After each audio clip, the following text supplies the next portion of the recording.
Remember, Beta's other state. That's Beta Rock, that presidential man. Their candidate. Good morning, and how are you doing? Gosh, I can't get the thing to shut up. This is Tom, and this is Tom's Radio Room Show. And I just got this in yesterday. This is an eBay purchase, which I have really been struggling to get a bargain on eBay. Prices are just out of sight, or it's just pure junk. Well, I think I lucked out on this one. I'm going to let you decide after you've seen the radio.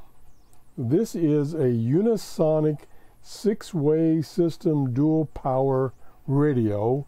It has multiple bands. It has FM, air, public service, shortwave, medium band, or marine band, and AM band. Now, some of those bands kind of overlap. If you look at the dial, which I can't zoom in with this camera setup. If you look at the dial, it's FM, air, PS on the same setting, okay, and then it's shortwave 2 and shortwave 1. Shortwave, and then marine band, which is the lower shortwave band, and then the AM band. What you are listening to is the shortwave band. Now, something else I need to reveal is I'm cheating. This has 2 built-in telescopic antennas right here. And if you see this little wire here, it goes down to my 31-foot vertical antenna. So I'm cheating. Now, I'm going to show you, hopefully, what it does without that external antenna. And this shows you the extreme benefits of a external antenna. So I'm going to turn sound back on. Clear, loud. I just barely turned it on. It's fading a little bit. But now I've got the shortwave. It has two antennas, one for shortwave and then one for other things. I'm going to disconnect my 31-foot vertical antenna. Listen. Nothing. I'll turn the volume back up. That's what you get. Now, part of that is caused by all the electronics going on in my room right now. I've got the computer on, got the monitor on, actually charging 2 HTs right next to the radio. I've got the overhead lights on. I got the fluorescent lights turned off, so those are not on at least. So I got a lot of things going on here that causes interference. Now let me go back and hook up this external antenna, and I just got the single center conductor, so I don't have a shield on. I don't have the shield tied on this radio to the radio.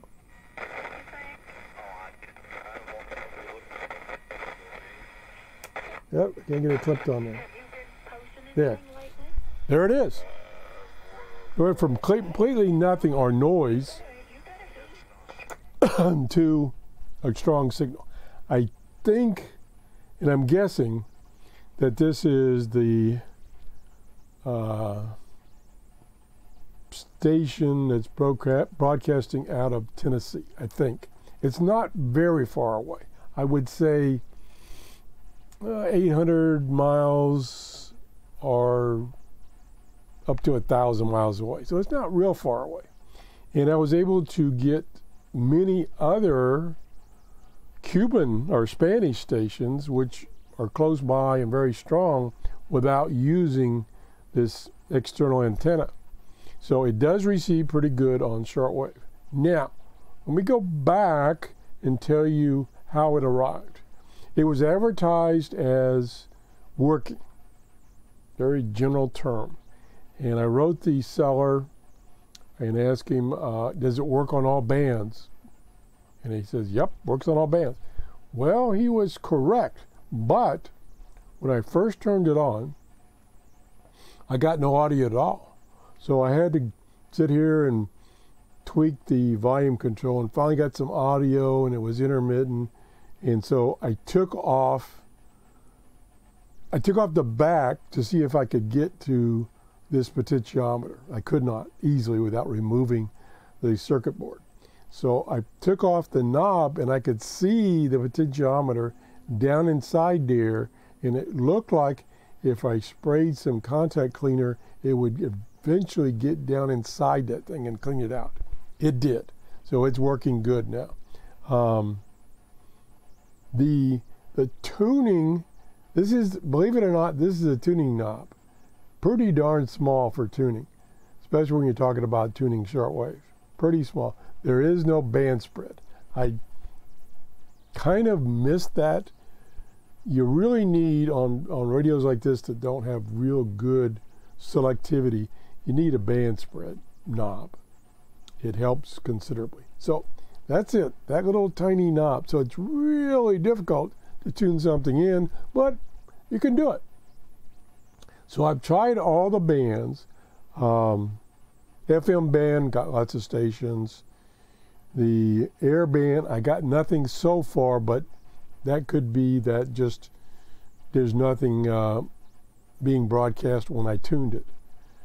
And the closest, there's two possibilities on the air band. There's a local small airport that has continuous broadcast. They don't have a tower. Continuous broadcast. I should have been able to receive that.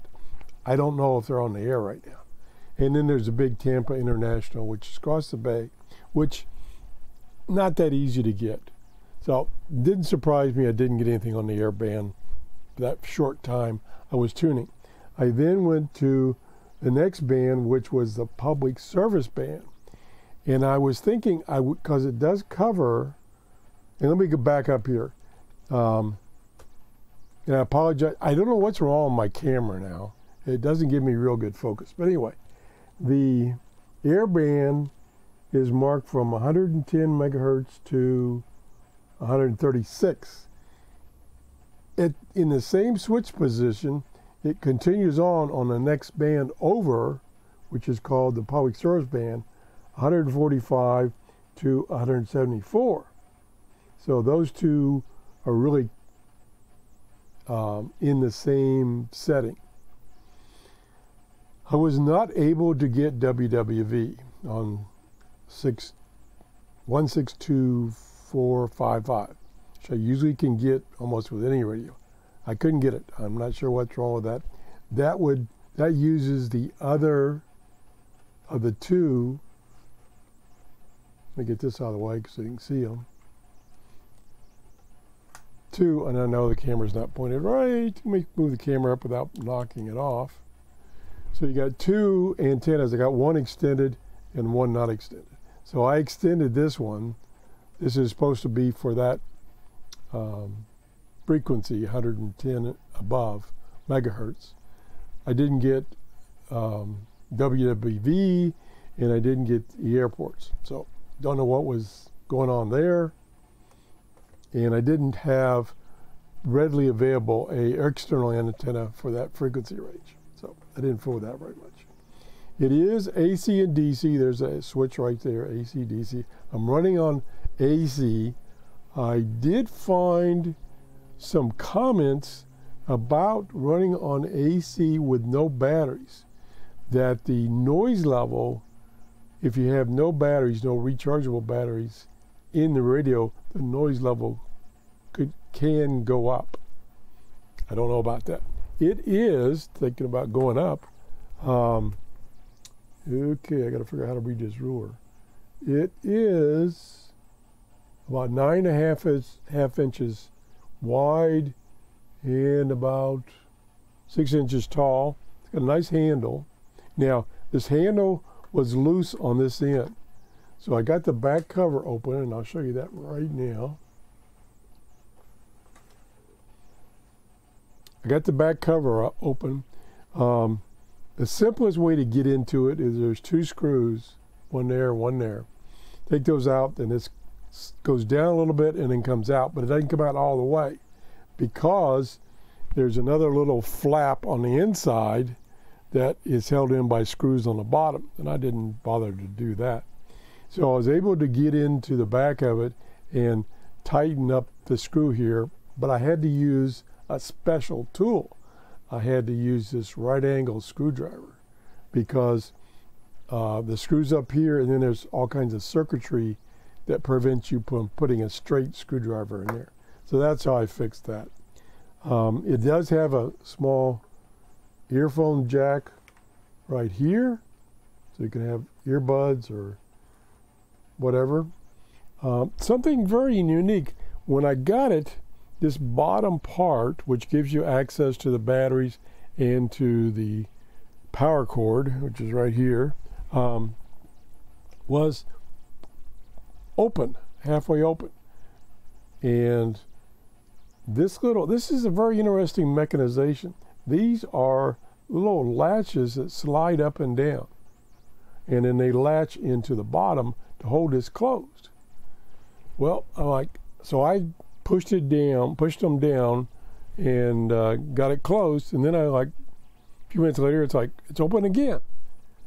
Well, what I didn't realize initially is once you push these down, you have to tighten them, and then they're locked in place. So I can untighten them right here and show you. And I love this genuine wooden case. Okay, genuine particle board. Okay, so you just loosen these 2 guys up, and then this folds up. Get this out of the way. And then down in there is the battery holder right there. And then there's enough room in here to store this cord if you want to make this portable and use the batteries, or just want to store it. So that's pretty cool. So then you get this cord over here under the slot, and then you push this down and tighten it. And you push this down and you tighten it. And then it stays latched. Pretty cool. That's about it. I'm sorry my video is not that good. I don't know what's wrong on my setup today or since I moved over to this other computer. But I wish you could see this a little better. And I don't know if, let me put this down first. Okay. There you go.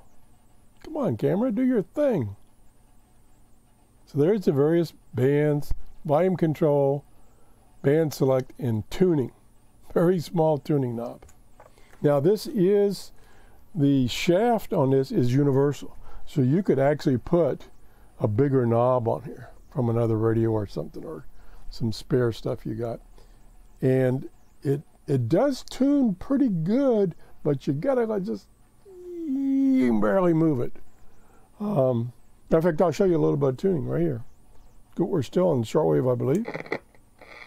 And we'll cheat and use this so we can get, see, even my finger, that makes a big difference. But I'm getting a lot of noise from my workshop. Oh my gosh. Okay, now we're at about 7 to 8 megahertz. It's really hard to tell on here. Okay, here we go. We'll go down, I think. Oh, the other thing is the dial indicator, which is behind these lines, and there's no backlight. I don't know if there ever was. I don't think so. So it's a little hard to see, and especially the way I got the lighting now. So maybe, see, there you can see it. It's almost in the middle. So I'll tune, let's tune down. There's one of those Spanish stations. That could be a Radio Habana. So you're getting that noise when you don't have a signal. Probably due to all the junk in this room. Or it could be the fact, like a couple of people indicated, that you need to have the batteries in there, rechargeable batteries, to give you a filter. Another Spanish station. So it turns pretty good. And of course, shortwave right now is in the toilet. That's coming in good. A little bit off.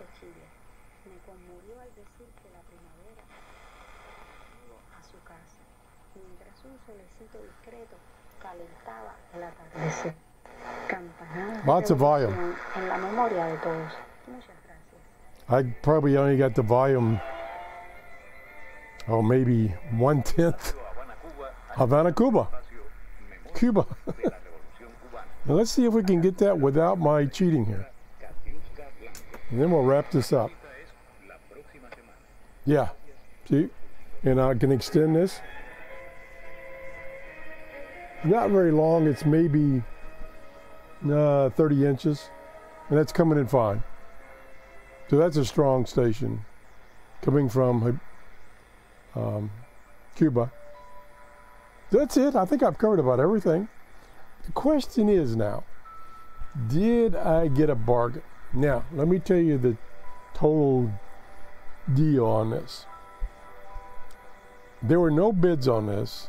His starting bid was $10. Let me turn this down. His starting bid was $10. So I thought, and now here's the kicker. The shipping was $33 to me. And I say to me because it was based on where you were, and this radio came from California, and I'm in Florida, so it was a long shipment. So I was really queasy about paying that shipping, you know. A lot of shipping. And a lot of times when you return something because it didn't work right or wasn't as advertised, a lot of times you don't get your shipping back. So I could be out $33 and no radio. But it was only $10. So I thought, I like the looks of it. I like multiple bands and stuff like that. I missed the fact that it didn't have fine tuning. That's my bad. So I paid $10. I won the auction. I paid $10 for it. It's in pretty good shape. The only cosmetic defect is a little scratch right here. That's it. Everything else is perfect. And it seems to work fine, especially when I cleaned up this volume knob with some detox. So, did I get a bargain or did I get taken? What do you think? If you enjoyed this show, please give me a thumbs up. And have a great day. Oh, and if you haven't subscribed, please subscribe. I'd appreciate that. Bye-bye.